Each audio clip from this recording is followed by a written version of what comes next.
New York City, home to over 8 million people and iconic places like Times Square and Central Park. From the streets of Brooklyn to the skyline of Manhattan, the city that never sleeps. But living in New York and visiting are two completely different things. Studies shows that 55 to 57% of New Yorkers don't have a car, and considering the price and how limited parking is, it does make sense. That's not even accounting for the rent. And let me tell you something, unless you have Elon Musk level type of money to afford both rent and a car expense, you're most likely taking the public transport. I'll be honest, the buses aren't that bad, but taking the New York subway is a whole different story. You see, taking the New York subway is like entering a nether portal. And look, I'm not saying you're going to encounter pigmen with golden swords or with a skeleton ready to ambush you, but when it comes to taking the New York subway, be prepared for anything. So today, we will be talking about the experience of taking the New York subway.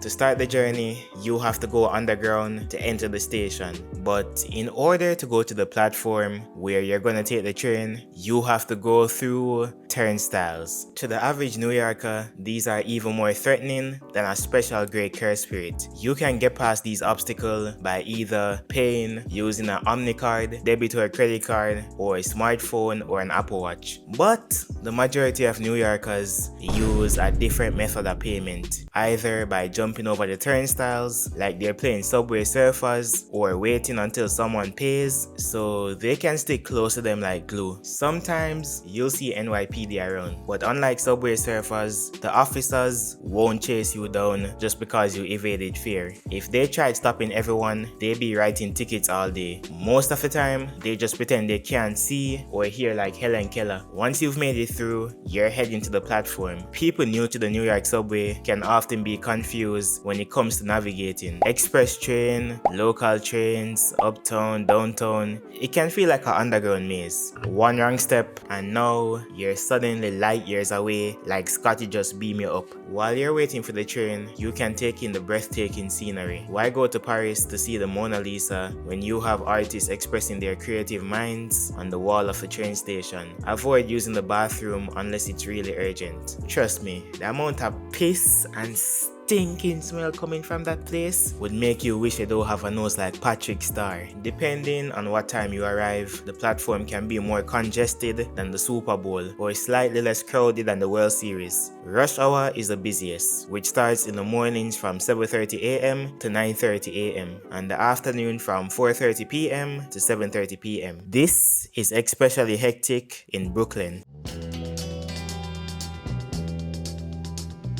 At this stage, you have to wait for the subway to come, and it usually takes 5 to 10 minutes. It could take longer, but that's only if there's a delay. The most important thing is to start scanning all around the platform like Chavi in the midfield. In the New York subway, always expect the unexpected. The moment you drop your guard, someone will snatch your phone. Also, when you're waiting for the train, please do not go past these yellow lines on the platform because there is a chance that someone might push you onto the tracks. Depending on which station you go to, you might see rats, but they're not in abundance, so I wouldn't worry. Well, don't be surprised if you see rats larger than Master Splinter running on the platform. When you hear this sound, this is a Brooklyn-bound 2 express train. That's how you know the train has arrived. The platform might look empty at first, but once there's an announcement regarding the arrival of the train, people will start spawning out of nowhere like some Minecraft mob spawner. Then 0.5 seconds before the door closes, some people will sprint faster than Noah Lyles just to catch a train. A key rule, do not hold the door for too long. Let's say your friend is running to catch a train while you're already on board. Do you A, hold the door for them, or B, let the door close and wait for the next train?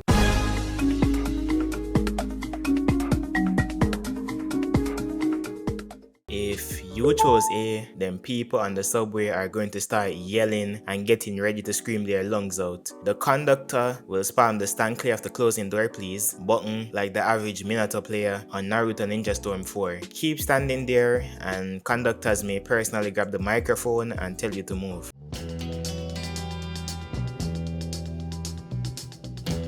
Just like Fight Club, there are certain rules that pertain to the New York subway. The first rule of the New York subway: you do not go into an empty train cart. If you enter a train and it's suspiciously empty, it's a trap! Tourists might think they're lucky, but in reality, the air conditioning or the heater might be broken, making it hotter than a sauna or colder than a cryogenic freezer. There could also be a putrid smell not even Oscar the Grouch would touch. Worst case scenario, a dangerous person is nearby with a 5-star rating. When you're on the train, this is where you will find so many different people who deserve to make a guest appearance on the Jerry Springer or Oprah Winfrey show. You have the regular breakdancers who bring a JBL speaker and start playing drill music, getting stereo and Kaisenat. Then we have the guys who should be on Dancing with the Stars or America Got Talent. Some of them are pulling off Michael Jackson and Chris Brown level of dance choreography, although most New Yorkers would just sit there unimpressed, minding their own business. Some expect you to be compensated for this, which explains why some people act like they can't see them like John Cena. You also have the breakdancers who do it for the love of the game. There aren't that many robberies in the train,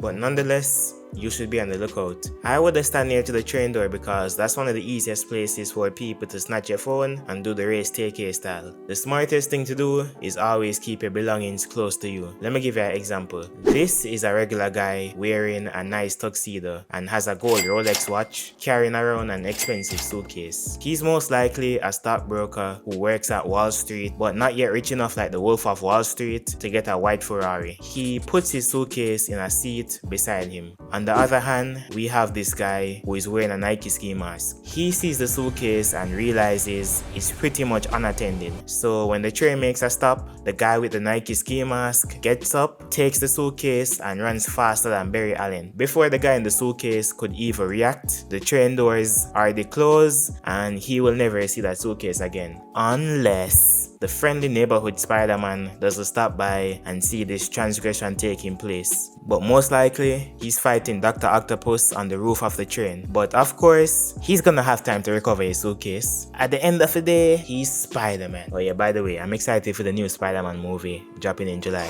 Yeah, I saw the trailer and yo, Peter Parker with the organic webs. Yo, absolute cinema.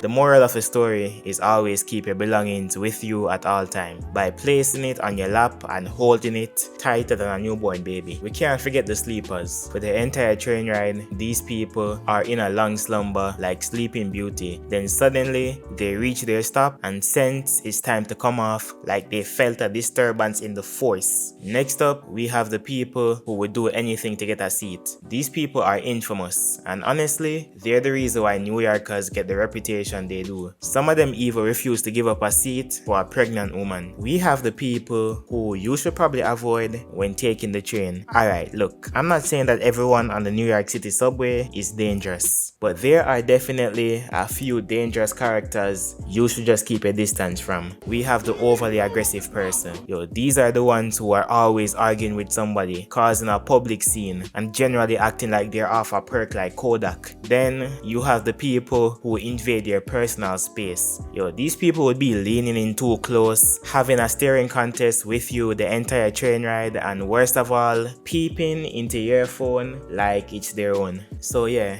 if you've made it this far, congratulations. You survived the New York subway. Now, you're basically a New Yorker. Alright, that's gonna be it for this video. Like, comment, and subscribe to the channel if you want to see more videos like this. Thanks for the recent love and support you've been showing me on the past couple of videos. I love you, you're the best. RWIZZY Clan is gonna go crazy in the future. Alright, I'm out.